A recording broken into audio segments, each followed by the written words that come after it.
해외여행을 가려고 LAX 공항에 갔을 때 반드시 우리가 확인하고 점검하고 체크해야 되는 것이 있습니다. 게이트입니다.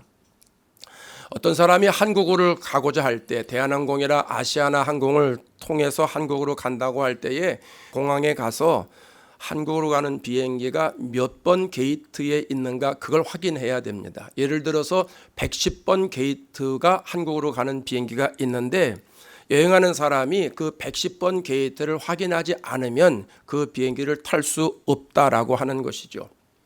물론 승무원들이 도와주긴 하지만 내가 그 게이트 앞에 갔을 때 도와주는 것이지 않습니까? 교회 다니는 사람이 교회를 다니면서 반드시 확인하고 점검하고 체크해야 하는 게 있습니다. 거듭남입니다. 내가 거듭난 사람인가? 거듭나서 나는 천국에 갈 수 있는 사람인가? 확인해야 됩니다. 이걸 확인하지 않고 교회를 다니면 아무리 열심히 교회를 다녀도 천국에 갈 수 없습니다. 왜냐하면 천국은 거듭난 사람만 가기 때문입니다. 거듭났다라고 하는 말은 다시 태어났다라고 하는 말이잖아요. born again. 우리가 이렇게 영어로 사용하잖아요. 새로운 생명을 얻었다. 이제 그런 의미지요. 예수님 시대에 거듭남에 대해서 관심이 가졌던 사람이 있었습니다. 그 중에 하나는 니고데모입니다. 이 니고데모를 이렇게 소개합니다. 1절을 한번 보세요. 1절. 그런데 바리새인 중에 니고데모라 하는 사람이 있으니 유대인의 지도자라. 자, 니고데모를 두 가지로 소개합니다. 바리새인이라고 소개를 합니다. 바리새인들은요, 하나님의 말씀대로 살려고 애를 쓰는 사람들이고 율법을 엄격하게 지키면서 율법을 정확하게 지키면서 살아가려고 하는 사람들입니다. 우리 표현으로 말하면 말씀에 능통한 사람들이 바리새인들이라고 하는 것이지요. 그래서 당시에 종교적인 열정이 대단한 사람들이었기 때문에 유대인들에게 존경을 받았다라고 하는 겁니다. 또 니고데모를 소개하기를 유대인의 지도자라 이렇게 소개를 합니다. 당신은 로마가 점령지에 지방자치정부를 세워서 통치할 때입니다. 그래서 유대 땅에 이스라엘 땅에 71명으로 구성된 사내들인 공회를 만들었는데 유대의 최고의 의회이자 최고의 법정입니다. 오늘날로 말하면 연방 상원의원이면서 동시에 종교 재판 기관의 지도자 중에 판결 내는 사람 중에 한 사람이다 하는 겁니다. 오늘 본문에는 나오지 않았지만 이 니고데모는 요한복음 19장에 가면 굉장한 부자로 표현돼서 나옵니다. 예수님이 돌아가시고 예수님의 시체에 바르기 위해서 모략과 침향 섞은 것을 가져오는데 100근쯤 가져왔다 이렇게 기록하거든요. 학자들의 말하면 이 값어치가 일반 노동자의 150년 어치에 해당되는 값이다 이렇게 설명을 합니다. 그러니까 니고데모는 율법을 완벽하게 지키려고 헌신된 사람입니다. 또 그 당시에 권력을 가지고 있는 사람입니다. 또 사회적인 명성을 얻은 사람입니다. 또 물질이 많은 사람입니다. 돈이 많은 사람입니다. 존경받는 사람입니다. 사람들이 부러워하는 금수저 같은 사람이다라는 것이죠.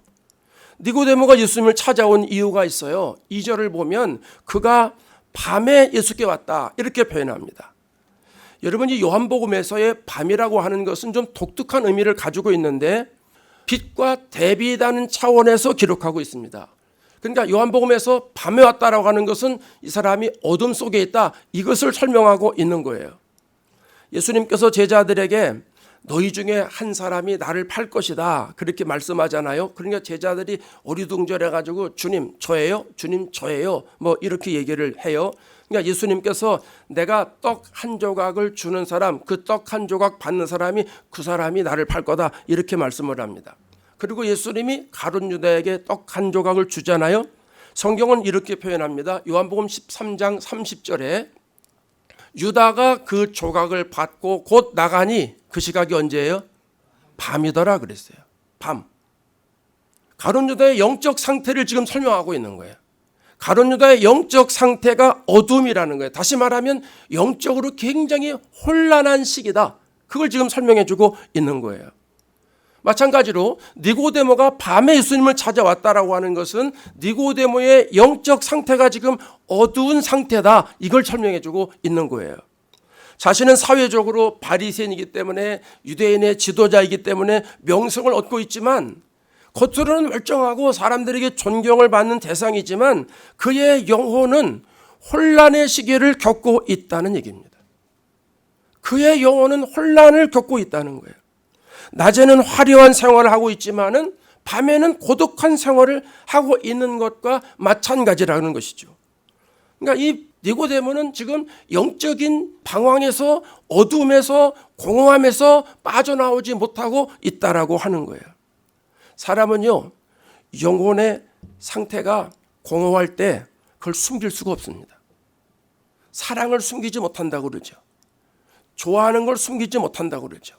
마찬가지로 영적인 상태, 자기의 영혼의 기쁨이나 또 영혼의 공허함, 이걸 숨길 수가 없다라는 거예요.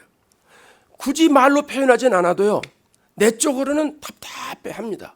그래서 이게 본인도 모르게 은연중에 한숨 소리가 나와요. 속이 답답하니까 부정적인 소리가 막 나오는 거예요.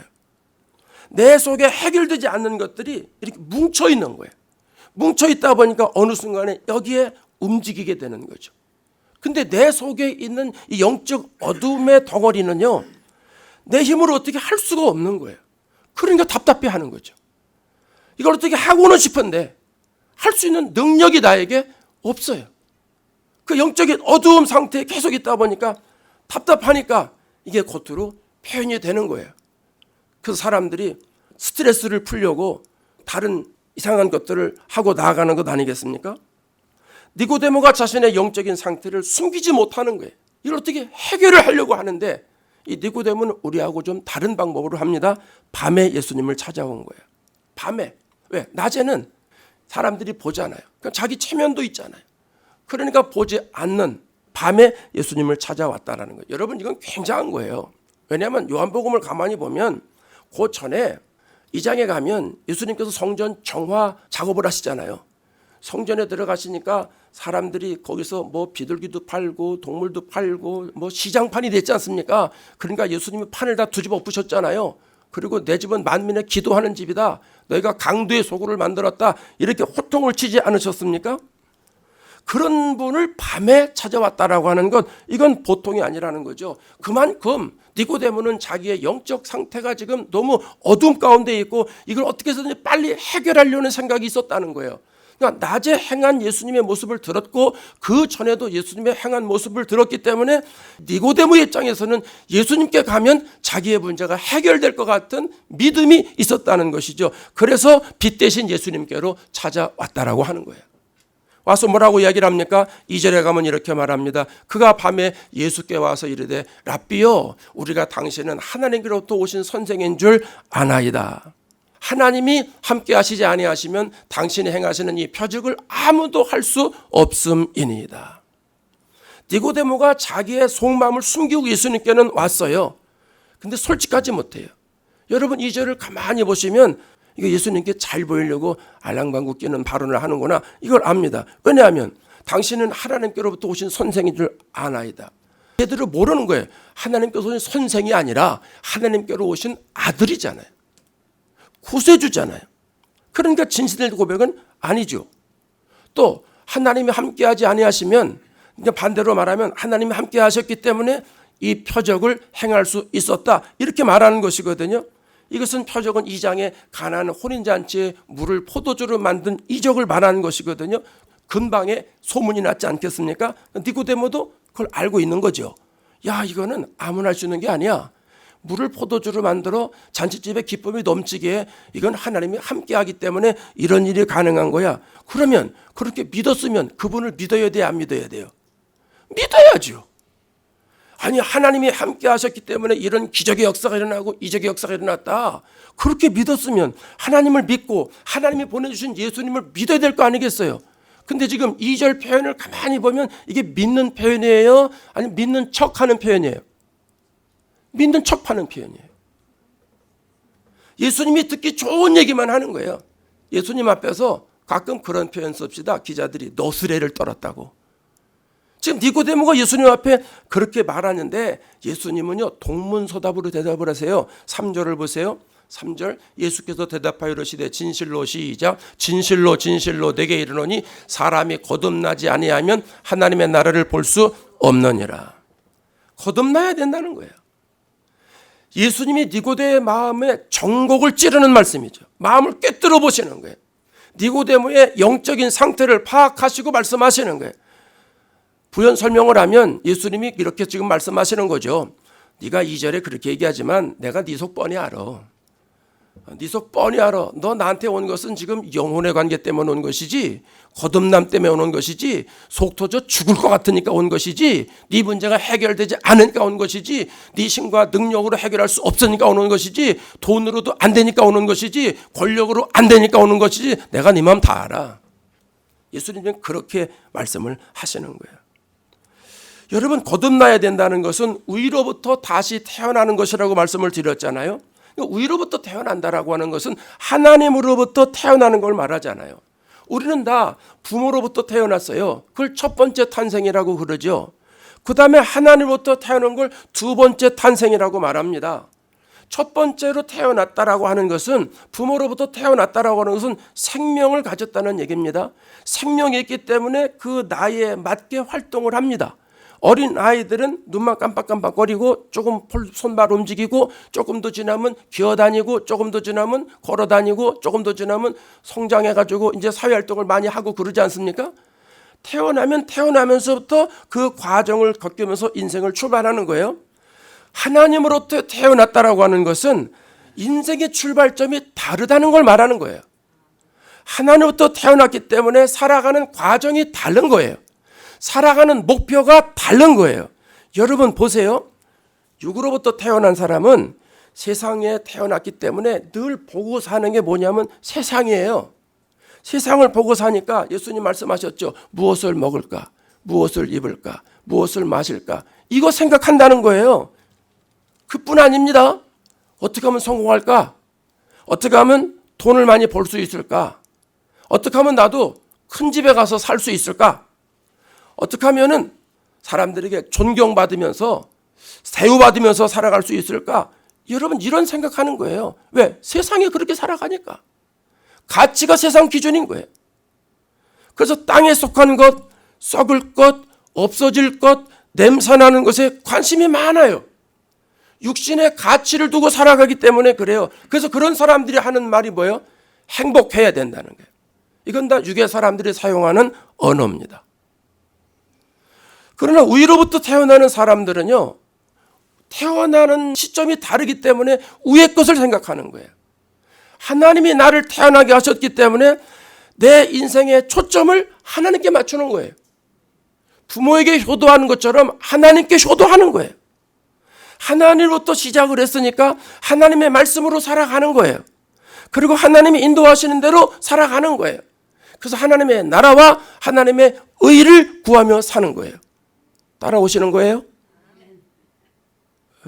근데 고개도 안 움직이시는 것 같아. 여기 보세요. 여러분 인생에 가장 중요한 설교하는 거예요. 여러분 예수님 믿는다는 게 뭐예요? 교회 나오는 거예요? 아니요. 인생의 출발점이 다르다는 거예요.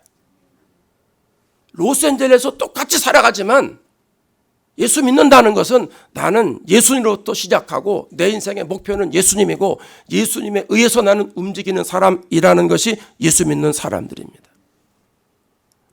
육으로만 태어난 사람들은요, 육의 세계가 전부인 줄 알고 살아가요. 영의 세계를 모르기 때문에 교회를 다녀도 성령으로 거듭나지 않은 사람은 계속 세상의 기준을 가지고 세상의 가치를 가지고 교회에 와가지고 그렇게 사용하고 합니다. 오늘 예수 믿는 사람들은 영의 눈이 열린 사람들. 그럼 생활이 달라지는 거예요. 제가 첫 목회를 한국의 경기도 여주에서 했는데 산골은 아니에요. 두메 산골은 아닌데 평범한 시골은 아니에요. 얼마나 시골인가?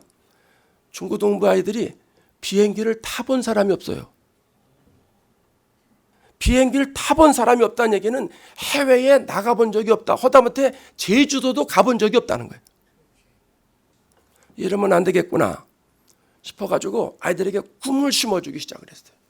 아이들이 꿈이 없어요. 그냥 학교 다니니까 다니는 거예요. 나중에 농사 지면 돼요. 뭐 농사가 땅이 많은 것도 아닌데 그냥 살겠다는 거예요. 전 너무너무 답답한 거예요. 그래서 아이들에게 꿈을 심어주고 시각을 넓혀주기 위해서 고민하다가 이 아이들에게 해외 연수를 시켜줘야 되겠다. 그래서 52주 주일 성수하는 사람, 52주 토요일날 예배 드리는 사람, 그때는 아이들 토요일날 예배가 있었어요. 중고등부가. 그 예배를 다 개근하는 사람, 1년에 104번을 개근하는 사람은 공짜로 교회에서 모든 경비 다 들여서 해외 연수를 시켜주자. 이런 생각을 가지고 회의를 내놨더니 모든 교인들이 다 찬성을 하더라고요. IMF 터지기 전 1997년의 일입니다. 27년 전의 일이죠. 12월 달이 됐습니다. 98년 12월이 돼가 97년 12월이 됐죠. 97년 12월에 IMF가 터졌죠. IMF가 터져가지고 못 갔어요. 그러다가 아무리 생각해도 안 돼서 2달 뒤에 봄방학 때 2월 달에 LA로 왔습니다. 우리 동네로. 와가지고 15일 프로그램을 10일로 줄였어요. 왜냐하면 환율이 800원 했던 게 저희 1,800원 할 때 왔거든요. 그러니까 돈이 없으니까 일정을 줄여가지고 10일 동안 15일 거를 다 하는데 샌디에고만 빼고, 샌디에고는 너무 멀고 안 돼서 다 빼고 LA에 있는 거를 14일 거를 샌디에고 뺐으니까 14일이 되겠죠. 14일 거를 열흘에 묶어가지고 하니까 정신이 없어요. 애들이 입술이 다 터지고 너무 피곤해서 차만 타면 자고 그렇게 미국 연수를 끝내고 왔는데요. 아이들이 생각이 달라졌어요. 야, 공부해야 되겠구나. 다른 세계가 있네. 우리 동네 내양리가 단 줄 알았더니, 한국이 단 줄 알았더니 미국을 가보니까, LA를 가보니까 다른 세계네. 공부하기 시작을 했어요. 여러분, 그 시골 아주 산점 같은 그 시골의 아이들 중에 공부 열심히 하는 아이가 생겨서 유학 오는 아이까지 생겼어요. 그 아이가 지금도 요 애리조나에서 삽니다. 가끔 저에게 와서 인사하고 갑니다. 여러분, 아이들이 새로워진 이유가 어디 있습니까? 중고등부 아이들이 새로워진 이유가 어디 있어요? 새로운 세계를 경험했거든요. 새로운 미국을 경험했거든요. 내가 살고 있는 그것이 다가 아니라는 걸 알았던 거예요. 미국이라는 새로운 세계가 있기 때문에 자기들이 눈으로 직접 보고 경험했기 때문에 그 세계에 자기도 도전해보고 싶은 생각이 들었다는 거예요. 우리 중에 그런 생각 가지고 있어 온 사람들 많이 있습니다. 여러분, 육으로 살다가 영으로 사는 것이 이와 똑같은 이치예요. 육으로 살 때는 육신의 생각이 다인 줄 알았어요. 이렇게 살아도 되는 줄로 알았어요. 예수 믿는 사람 중에서도 세상식으로 사는 사람이 부지기수기 때문에 그렇게 살아도 되는 줄 알았는데 성령을 받고 은혜를 받고 영적인 세계가 열리고 나서 보니까 그게 아닌 거예요. 그래서 자기가 그동안 가지고 있던 고정관념을 깨기 시작을 합니다. 자신이 추구하는 가치를 버립니다. 그동안 중요하게 생각했던 자기의 가치를 사도 바울처럼 배설물로 다 버린다는 것이죠. 그리고 성경적 가치관을 가지고 예수를 믿게 된다는 것이죠. 육신의 소욕과 정욕을 다스려야 된다는 것이죠. 그래서 말도 새롭게 태어나게 되고 삶의 목적도 달라지고 방법도 달라지고 일하는 자세도 달라지고 총체적으로 삶이 새로워진다는 거죠. 나중에는 주님과 동행하는 삶을 살아가게 된다는 겁니다. 주와 같이 길 가는 것 즐거운 일 아닌가 찬양하면서 살아가게 된다는 겁니다. 여러분, 이 축복을 누리시기를 바랍니다. 이게 거듭남입니다. 성경은 이렇게 말합니다. 골로새서 3장 2절입니다. 다 같이 읽습니다. 시작. 위의 것을 생각하고 땅의 것을 생각하지 말라.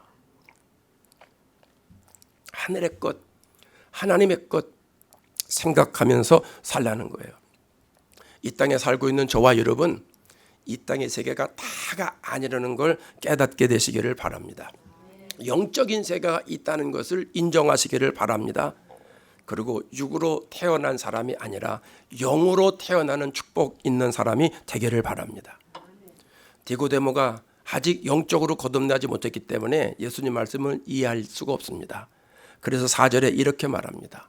니고데모가 이르되 사람이 늙으면 어떻게 날 수 있사옵니까? 두 번째 모태에 들어갔다가 날 수 있사옵나이까? 1절에서 니고데모를 소개할 때 바리새인이라고 그랬잖아요. 유대인의 지도자라고 그랬잖아요. 그러면 율법을 아주 철저하게 지키는 사람인데 아니 왜 거듭남의 의미를 모를까요? 율법을 모르는 사람이 아니잖아요. 엘리트 중에 엘리트입니다. 지식인 중에 지식인, 지성인 중에 지성인입니다. 그 사회의 리더입니다. 근데 어떻게 거듭남의 의미를 모를까요? 니고데모가 거듭남의 의미를 모르는 게 아니라 니고데모가 거듭남을 착각하고 있다는 거예요. 무슨 얘기냐 하면 자기는 율법을 철저하게 지키는 바리새인이기 때문에 이렇게 하면 거듭난 사람이라고 생각했다라고 하는 거예요. 그렇기 때문에 자기는 나는 당연히 위로부터 거듭난 사람이라고 확신을 가지고 있다라고 하는 겁니다. 여러분 목회하면서 느끼지만은요, 제 자신도 느끼는 거예요. 예수를 믿으면 믿을수록 신앙의 연수가 많으면 많을수록 신앙이 더 깊어져야 되지 않아요? 더 능력이 나타나야 되겠죠? 더 예수님을 닮아가야 되겠죠? 온유한 성격으로 바뀌어야 되겠죠? 더 겸손해야 되겠죠? 은혜를 더 사모해야 될 것 아니겠어요? 아니 맛을 알면 맛을 추구하잖아요. 은혜를 더 사모하니까 예수 믿으면 믿을수록 더 은혜를 사모하고 더 열심히 기도하고 더 열심히 신앙생활을 해야 되는데 그렇지 못할 때가 많은 것 같다는 것이죠. 교회를 오래 다니면 그만큼 성경을 많이 읽었고 그만큼 설교를 많이 듣지 않았겠습니까? 그러면 순종하는 게 내 몸에 익숙해져야 됩니다. 말씀만 떨어지면 순종해야 됩니다. 성도들 섬기는 것이 기쁘게 여겨야 됩니다. 교회 충성하는 것 즐거워야 됩니다. 그런데 예수를 믿는 사람들 중에 아는 척, 하는 척, 예배드리는 척, 기도하는 척, 충성하는 척, 헌신하는 척, 이 척척 박사들이 많다는 거예요. 누가복음에 가면 두 사람의 신앙생활이 대조적으로 나오는데요. 누가복음 18장 11절을 한번 비춰줘 볼래요? 바리새인이 신앙생활하는 모습이에요. 바리새인은 서서 따로 기도하며 이르되 하나님이여 나는 다른 사람들 곧 토색, 불의, 간음을 하는 자들과 같지 아니하고 또 이 세리와도 같지 아니함을 감사하나이다. 나는 일에 2번씩 금식하고 또 소득의 11조를 드리나이다 하고. 자, 이에 비해서 세리는 어떻게 신앙생활합니까? 그 다음 절 말씀입니다. 13절 세리는 멀리 서서 감히 눈을 들어 하늘을 쳐다보지도 못하고 다만 가슴을 치며 이르되 하나님이여 나를 불쌍히 여기소서 나는 죄인이로소이다 하였느니라. 여러분 우리는 어디에도 가까운 것 같아요? 바리새인의 신앙생활하는 모습에 가까운 것 같아요? 아니면 세리의 신앙생활하는 모습에 가까운 것 같아요? 예수를 오래 믿은 사람들 대답해 보세요. 여러분 예수님을 오래 믿었던 예수님을 오래 믿지 않았던 사실은 그게 중요한 건 아니거든요. 근데 오늘 우리의 문제는 뭐냐 하면 예수를 오래 믿고 깊이 믿는다고 하는데도 거듭남하고는 거리가 멀게 신앙생활하는 사람들이 있다는 겁니다. 표면적으로는 문제가 없는 것 같이 보여요. 그래서 많이 배워서 나도 뭐 모자라는 거 없고 돈도 뭐 어느 정도 좀 있는 것 같고 경제적으로 안정되고 그래서 먹고 사는데 지장이 없지만 여기까지는 괜찮은데 내 영혼의 문제를 터치해 볼 때는 그렇지 못한 사람이 있다는 거예요. 여러분 혹 우리가 세상에서는 크게 부족함이 없이 산다 할지라도 내 영혼의 문제로 돌아와서 여러분의 영혼은 외롭고 쓸쓸하지는 않으세요? 내가 겉으로는 표시 낼 수는 없지만 내 심령 깊숙한 곳에 내가 솔직하게 이야기를 해보면 내 영혼은 어두운 밤을 살아가고 있지는 않느냐 하는 거예요. 내 영혼의 상태를 숨기려고 내 영혼의 어둠의 상태를 숨기려고 자꾸 세상 것으로 포장하고 있지는 않은지 그러면서도 나는 그래도 교회 오래 다녔고 말씀 알만큼 알고 성령도 다 경험했고 그렇기 때문에 나는 거듭난 사람이라고 스스로 위로받고 착각하면서 살고 있지는 않은지 니고데모와 같이 살고 있지는 않은지 우리가 내 영혼을 살펴봐야 되고 내 영혼의 고통에 귀를 기울여야 된다는 말씀입니다. 그러면 여러분, 내 영혼의 문제를 어떻게 하면 해결할까요? 이제 중요한 건 해결을 해야죠. 진단을 받았으니 처방을 해야 될 것 아니겠어요?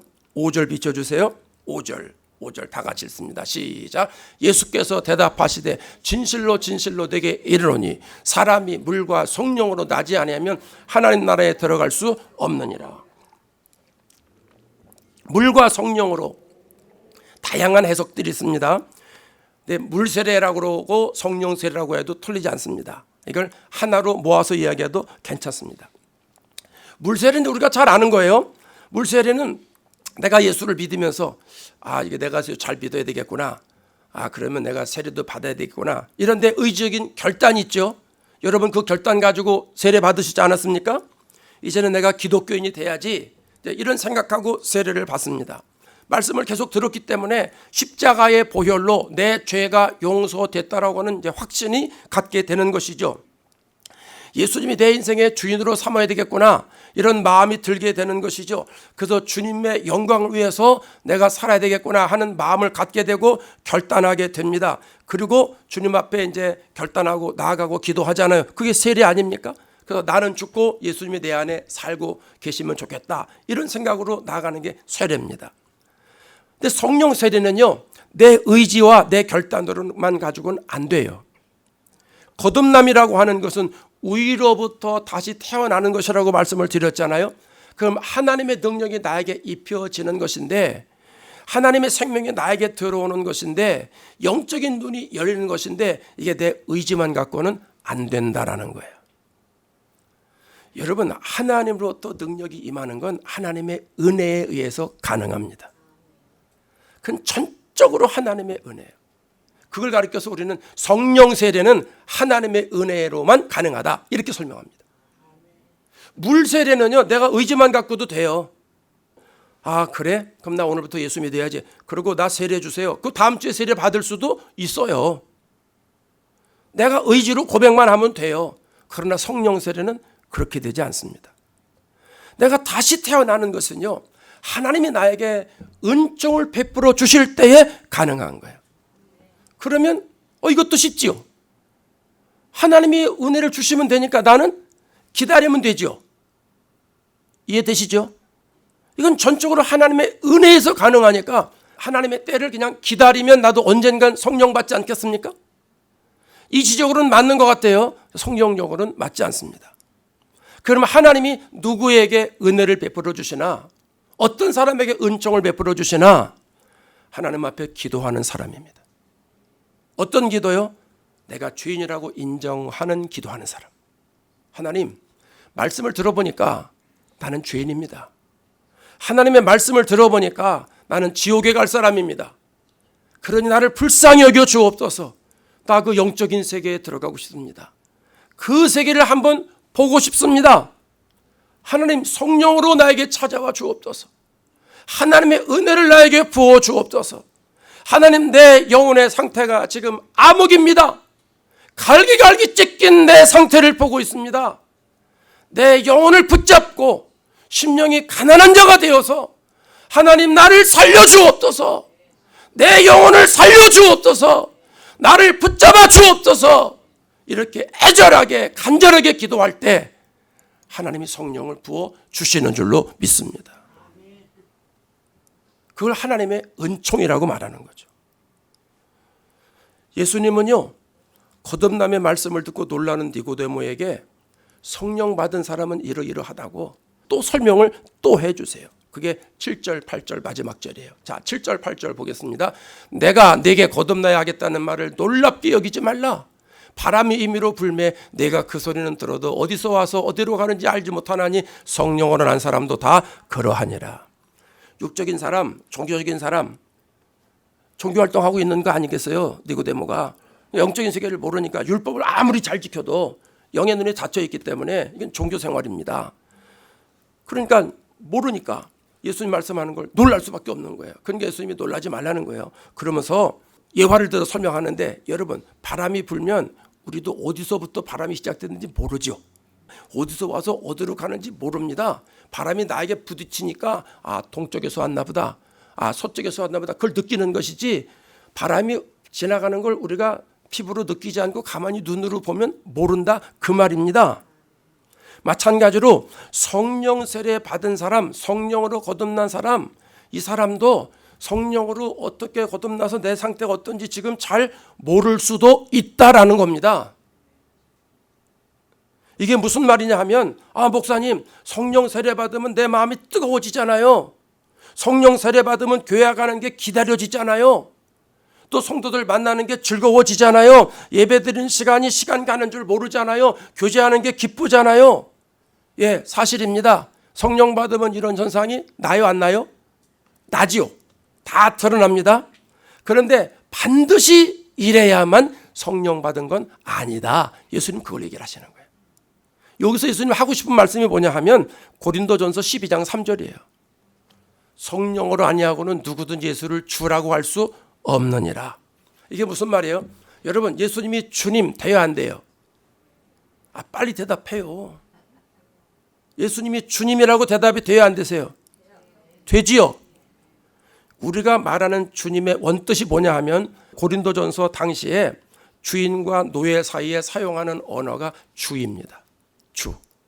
그럼 노예가 주인에게 나의 주님, 나의 주인이시여 이럴 때 쓰는 말이에요. 그러니까 이건 입으로 고백하는 게 아니에요. 자기 인생의 왕이 주인이에요. 주인한테 잘못 보이면요 팔려가요. 주인이 죽이기도 해요. 그게 그 당시에 종이에요. 그럼 예수님이 뭘 말씀하고 싶으시냐면 예수님을 주인이라고 고백하는 사람은 성령이 내 안에 임해서 성령에 의해서 주님이라는 말이 나온다 그 말이에요. 여러분, 예수님을 주님이라고 자연스럽게 나오세요?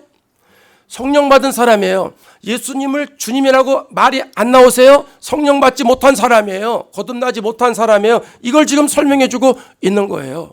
물론 어떨 땐 그럴 수도 있어요. 힘들 때도 있죠. 예수 믿으면서 어려울 때도 있어요. 흔들릴 때도 있어요. 그럼에도 불구하고 그럼에도 나는 예수님이 내 주인입니다.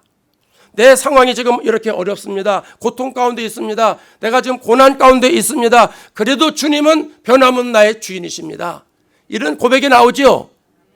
이런 고백이 나오는 사람도 성령 받은 사람이고 거듭난 사람이다. 이걸 지금 예수님이 말씀하는 거예요.